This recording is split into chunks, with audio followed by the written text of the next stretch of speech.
Welcome to Design Recipes, everyone. I'm Cathy Hobbs. If design, real estate, and travel is what you're looking for, you have come to the right place. Here's what we have on today's show. Sandy Mae Cheng of Bracha, New York at Keller Williams NYC takes us inside the Hampshire House, right near Central Park.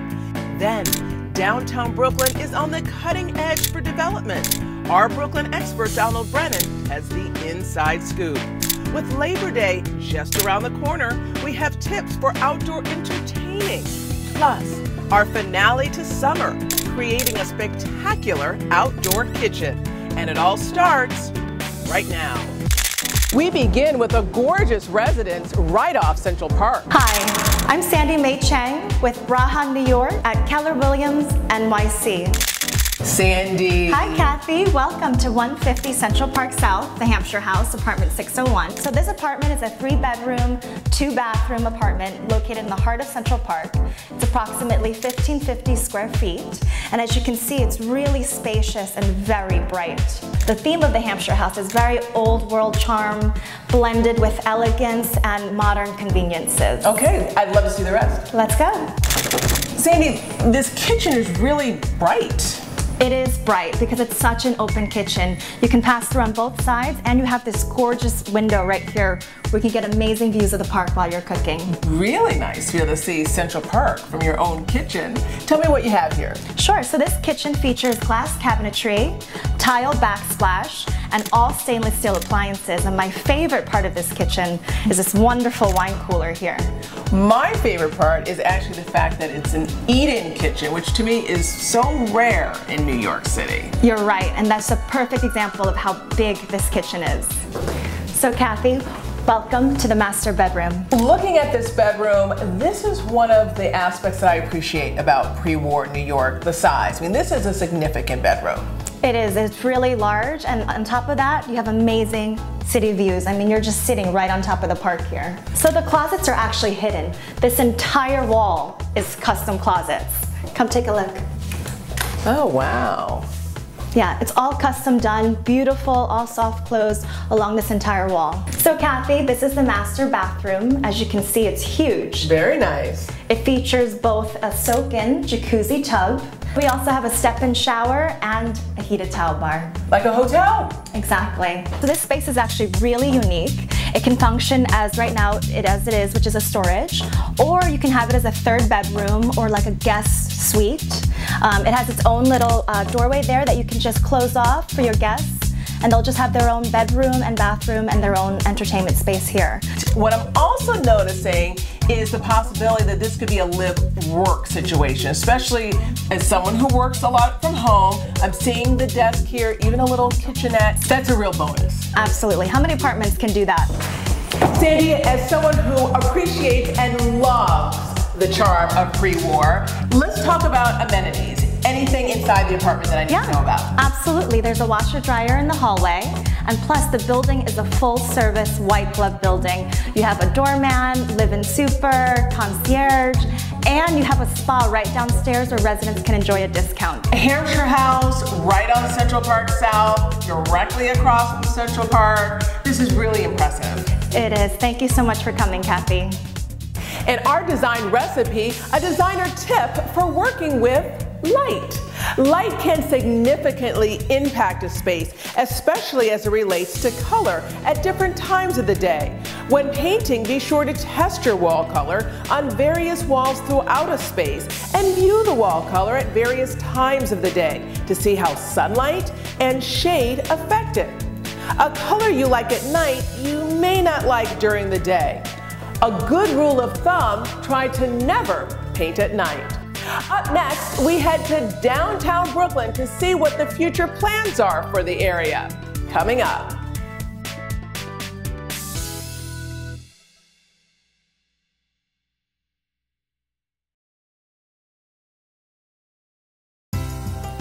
Welcome back to the show, everyone. I'm Cathy Hobbs. Downtown Brooklyn has always been a hub, but now it's poised for significant development that could help make it a crown jewel in Brooklyn. Our Brooklyn expert, Donald Brennan, has an interview that you won't see anywhere else. Donald? Thanks, Cathy. Here we are above Brooklyn Bridge Park, one of the borough's most popular attractions. For those who live and visit the borough, know Brooklyn is full of hidden gems. And to find out what some of those hidden treasures are that help make Brooklyn so special, I headed to downtown Brooklyn to speak to the man who has his pulse on what's hot in Brooklyn, Tucker Reed, president of the Downtown Brooklyn Partnership. Nice to meet you, sir. I think you've been around Brooklyn long enough now. You've had probably some great experiences, been to some interesting places. Could you share with us your top 7 places, things, events that you've experienced here in Brooklyn, starting with number 7? Well, it's hard to pick just a few, particularly since I'm going to focus on downtown Brooklyn, which we know and love here. But you know, number 7 for me, why don't we start with in the winter, the basketball rivalry between St. Francis College and Long Island University. That's always a hot Brooklyn rivalry and fun game to check out. Cool. And number 6? Number 6 got to be Brooklyn Bridge Park. It's a world-class amenity on the waterfront. Greatest basketball courts in New York City. You know, number 5, I love to come over here to Junior's and have lunch or brunch on the weekends from time to time. Get some of that old school Brooklyn fare. And number 4? Definitely the Brooklyn Cultural District, just a couple blocks this way. Great shows to take in at places like Brooklyn Academy of Music, Theater for a New Audience, Mark Morris Dance Company is headquartered over there, and Brick Arts Media House. Right, there's a real wealth of cultural offerings in this neighborhood. Number 3, one of my favorite things to invite people to do when they come to Brooklyn, and particularly coming to downtown Brooklyn, is take a walk over the Brooklyn Bridge. Take a walk over the Brooklyn Bridge, come down to Dumbo, and then come down to downtown Brooklyn here. We'll walk along the Brooklyn Strand that really connects the waterfront into Borough Hall. Great experience. And number 2? Number 2, there's a great new bar that opened here on Livingston Street called Livingston Manor. We spent a lot of time there with our staff after work, and downtown Brooklyn is full of kind of hidden away gems. Number 1's got to be Barclays Center. You know, it's whether you're taking in a show or a Nets game or the kind of diversity of offerings at that venue, and they were able to design it in a way where it really feels like a very intimate place, unlike a lot of other arenas that you go to. So, you know, it's perfect for Brooklyn, an intimate place where you can spread love.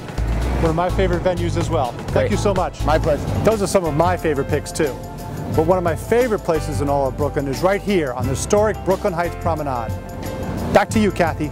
Coming up, I take on one of my biggest transformations yet, transforming this raw space into the ultimate outdoor kitchen. You don't believe me? I'm going to do it. Coming up.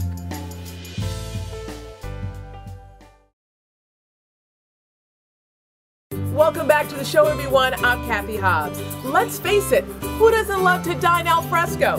It's one of the main reasons why I actually wanted to have an outdoor wedding. So on this episode of Design Recipes, I am taking on the ambitious task of creating an entire outdoor kitchen. Nothing quite says summer like outdoor grilling, which is one of the reasons why I think this rather lackluster backyard, muddy and used partially for outdoor storage, will be the perfect place for a dramatic transformation. The first step, digging up our lawn to make room for our outdoor kitchen.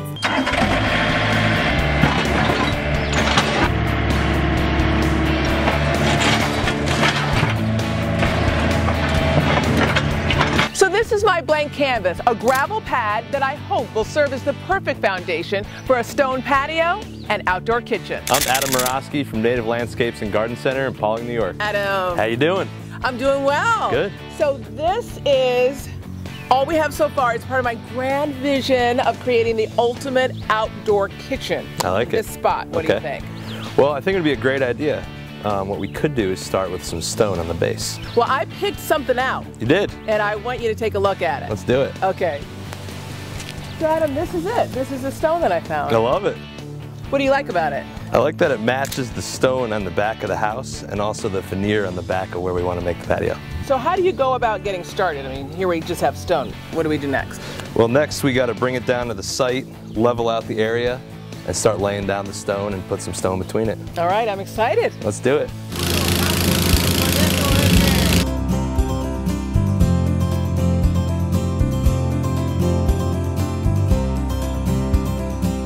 Adam, I'm liking it, I'm liking it. It looks really good. It is, it's coming along nice.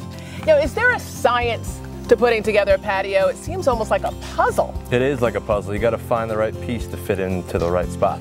And then you have to sometimes cut it, right? Yeah, we have to cut it and then we chip the sides so it looks natural. Now, are you happy with the way it's coming along? I am. I'm really happy with it. It's fitting together nicely, it's looking natural, and it's coming along real good. Yeah, okay, I'll check back with you guys later. Sounds good.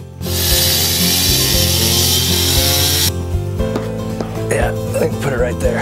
All right. Looks good.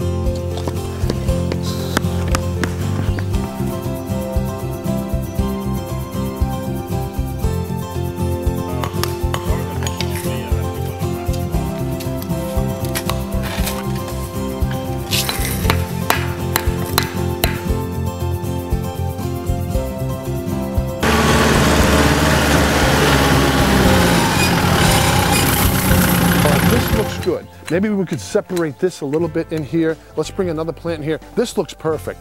Looking good, Pete. I see that you brought in some native landscaping for us, which you specialize in. That's right, Kathy. Soften up the wall, soften up the chimney, height, low, color, succession of bloom. This is all going to come together real nice against this beautiful patio that was installed. Tell us a little bit about what native landscaping is. Native landscapes is bringing in native plants, plants that have adapted to an area, and that require less pesticides, less fertilizers, and require less work. They kind of take care of themselves because they've been around here for many centuries. But it's basically based on your climate and your soils. You can do native landscapes in the desert, you could do native landscapes in the Midwest, Florida, on an island. You know, study the natural environment and bring in plants that have adapted to that particular region. Makes sense.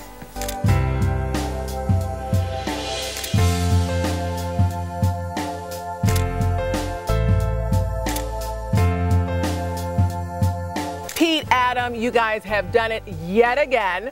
Such a fabulous patio, the beautiful landscaping, love it. It's such a great foundation for this outdoor kitchen. Yeah, it turned out awesome actually. The stone that we chose really blends in with the landscape well. And the native plants behind us softens the whole project. It really comes together nice. Thank you guys, I appreciate it. Thanks. With our stone patio now in place, we are certainly off to a fabulous start in creating the ultimate outdoor kitchen. When we come back, we team up with Bull, the absolute masters in outdoor kitchen products, in order to make this outdoor kitchen a reality when we come back.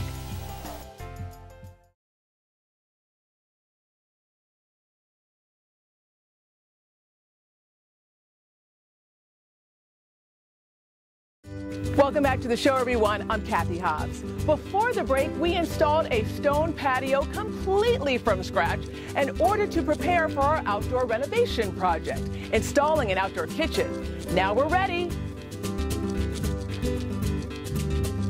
Outdoor grilling has an appeal all its own, which is why we set out to give this backyard an overhaul. The homeowner's using a great piece of land for storage. We got rid of the junk, installed this gorgeous stone patio, and partnered with the ultimate authority in outdoor kitchen products, Bull. Bull's been in business for 21 years now. We build a great product, we give it to our customer at a great price, and I think that's really helped our success. With the success of our outdoor kitchen now in the hands of the Bull design team, we decided to create a custom outdoor kitchen island. We have 32 different designs, and it's kind of semi-custom. They can add all kinds of things to it. Warming doors, ice chests, side burners. They can change the color of the tile or the base. They can go with rock or stucco. Our custom island will have the ultimate in add-on, and it just arrived. Arrival day, the pivotal moment for our renovation. Living up to expectations, our kitchen island is absolutely massive.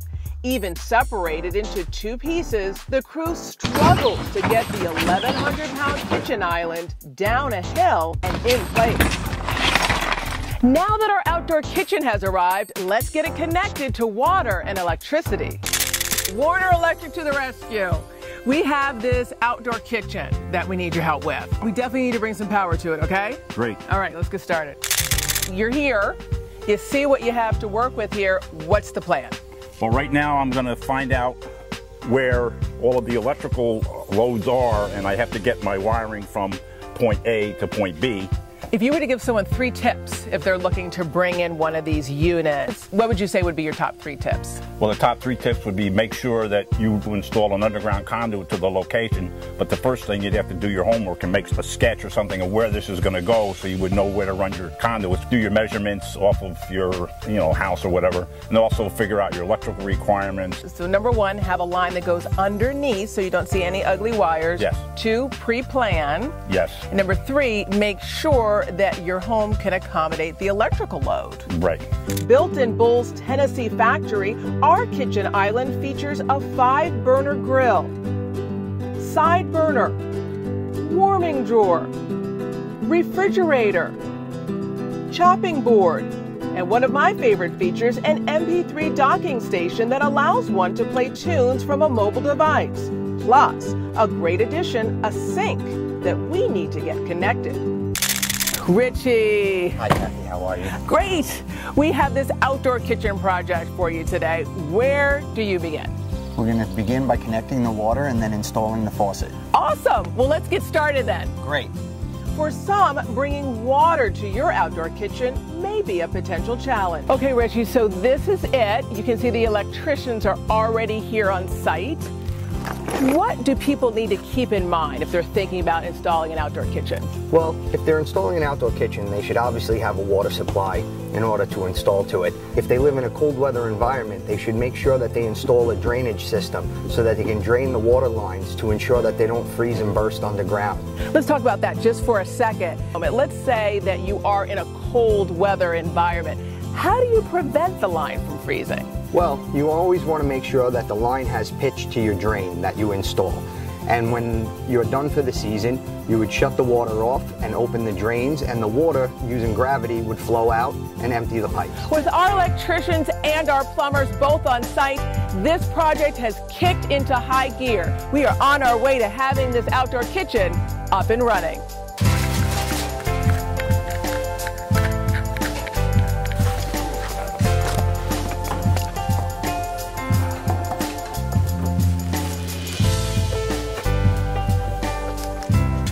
All right, Richie, this is a moment of truth. This is when I find out if you know what you're doing here. You ready? Yes. Ah, we have water. All right.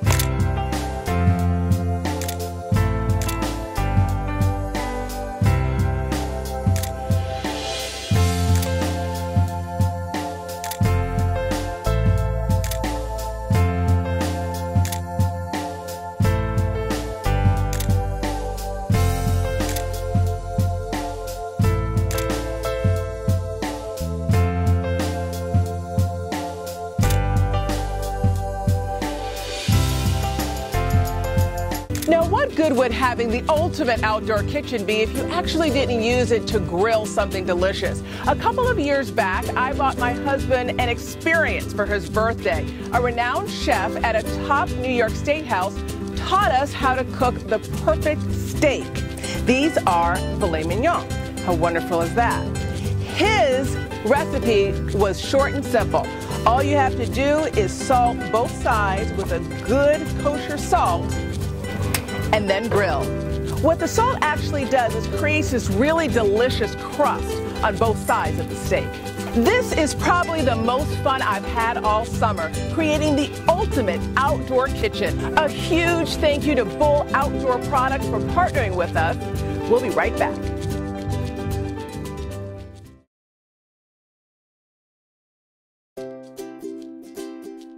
Welcome back to the show, everyone. I'm Cathy Hobbs. In warmer months like spring, summer, and even fall, it's a wonderful opportunity to extend your home to the outdoors, which is why today I'm giving tips on outdoor entertaining. Beautiful outdoor environments have an appeal all their own, and entertaining outdoors can be an inviting way to express one's design creativity.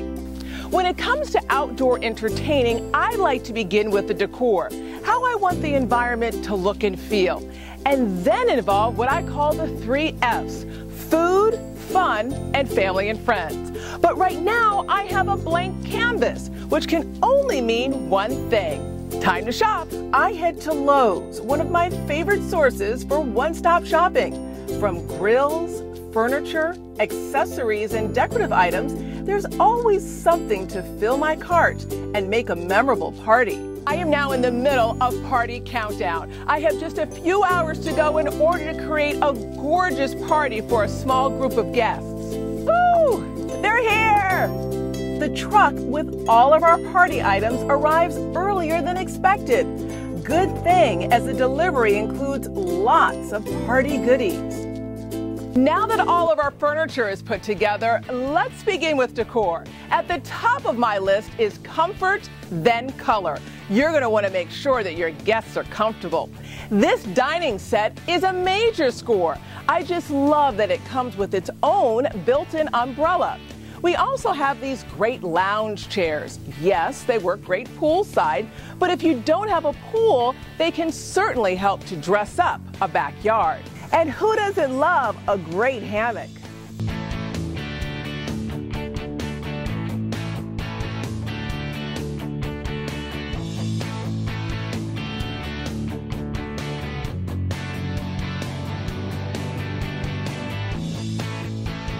So now let's talk color. Color can really add a lot to your outdoor entertaining environment. And there's so many beautiful colors that already exist in nature. So why not feed off of that?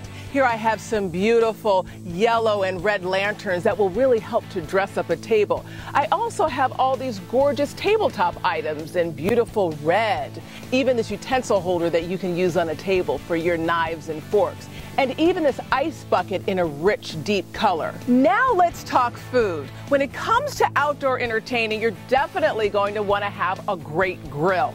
But why not cook something interesting for your guests? I've picked up all of these great grilling accessories, even a pizza kit.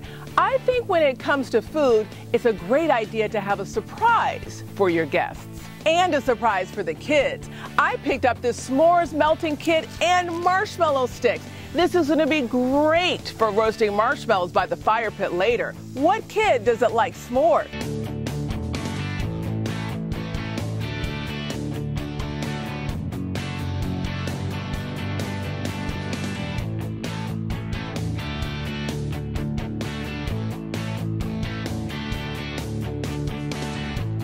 Now that we've talked about the food, now let's talk about the next F, which is the fun. An outdoor party wouldn't quite be the same without outdoor games.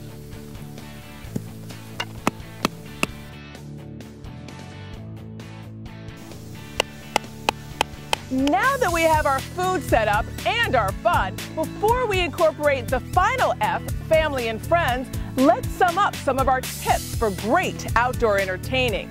I always like to begin with the decor, involving comfort and color.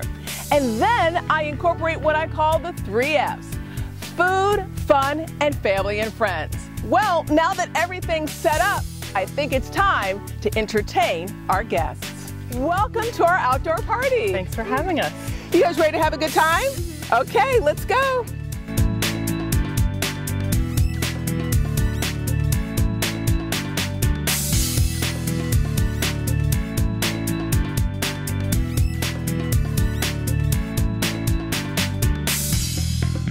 Everything looks really beautiful. I'm really loving the bursts of color. Everything looks great. I especially like the decor. Well, I think that our party has been a huge success. We have great decor, plus food, fun, and family and friends. Well, that does it for this edition of Design Recipes. I'm interior designer Cathy Hobbs. Remember, you can watch us anytime at pix11.com/Design Recipes. See you next time.